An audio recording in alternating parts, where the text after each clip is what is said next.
England, August 1882, at the end of the Zulu Wars.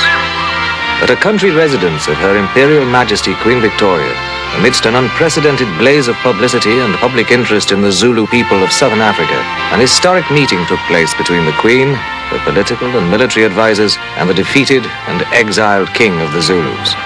He came with one aim in mind. He wanted his kingdom back.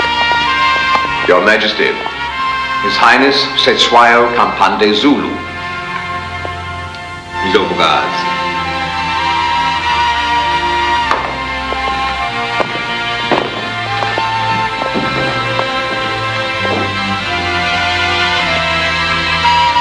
Ndlovukazi. Siyawubonga umusa wendlovukazi yabamhlophe.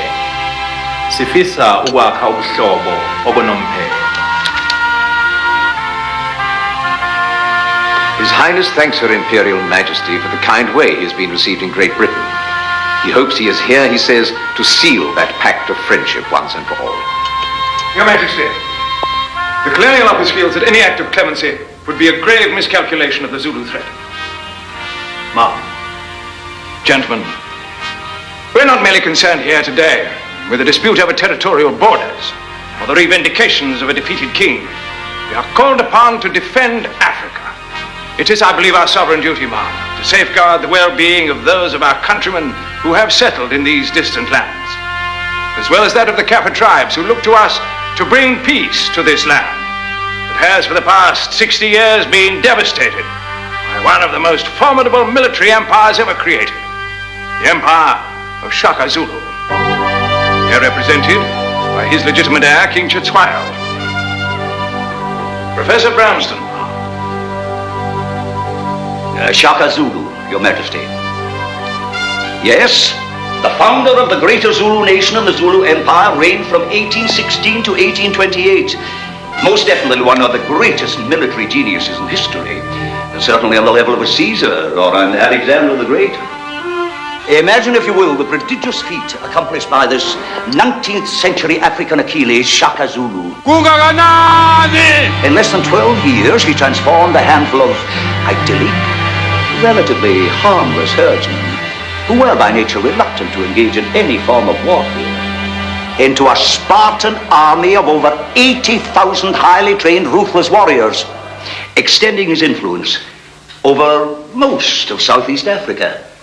An empire compatible in extension and might to that of Napoleon, and in treachery to that of Genghis Khan. Your Majesty, gentlemen, the war machine created by Shaka Zulu was so monolithic, it has survived his death by almost half a century. Yes, the crown has now defeated it, but that defeat is purely temporary. It can and will rise again and again if we do not stop it once and for all. And why?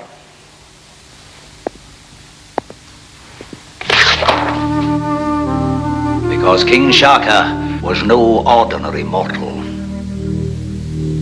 He was a messiah, a god figure. Like an African Mephistopheles, he gave the Zulus glory in return for their souls, wielding the forces of life and death on an endless battlefield of blood and carnage.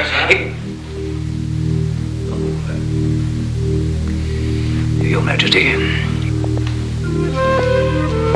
Ma'am, the threat is real, and the decision before us clear.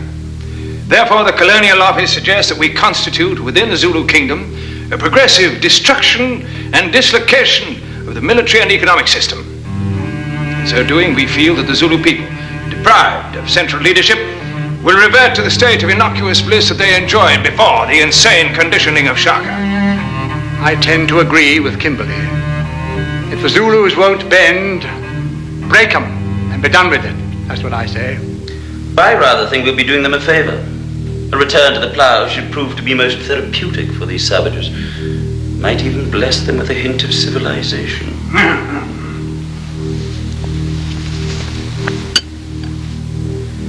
Have I meant to translate, my lords?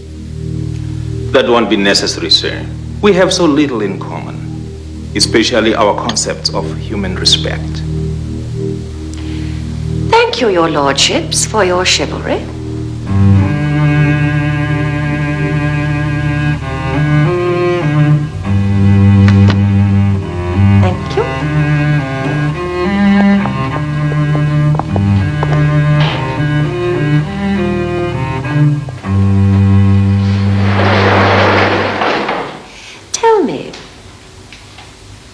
What does Shaka Zulu mean to you?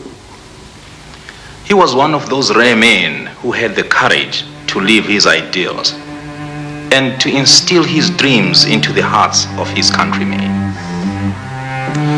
That is precisely why we cannot give you back your realm.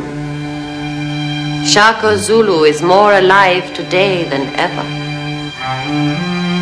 His military strength still prevails. You are the king, but it is his spirit which rules your people. We are a practical woman, Your Highness. We will not form an alliance with a legend. And so it was that the empire created by Shaka Zulu some 6 decades earlier was disbanded. The king's territory subdivided and placed under British supervision. The resultant political mismanagement, continual white interference in the ensuing strife, would effectively destroy the House of Shaka. From this time on, the Zulu people would only be able to dream of the dignity and the glory given them by their legendary king. This, then, is his story.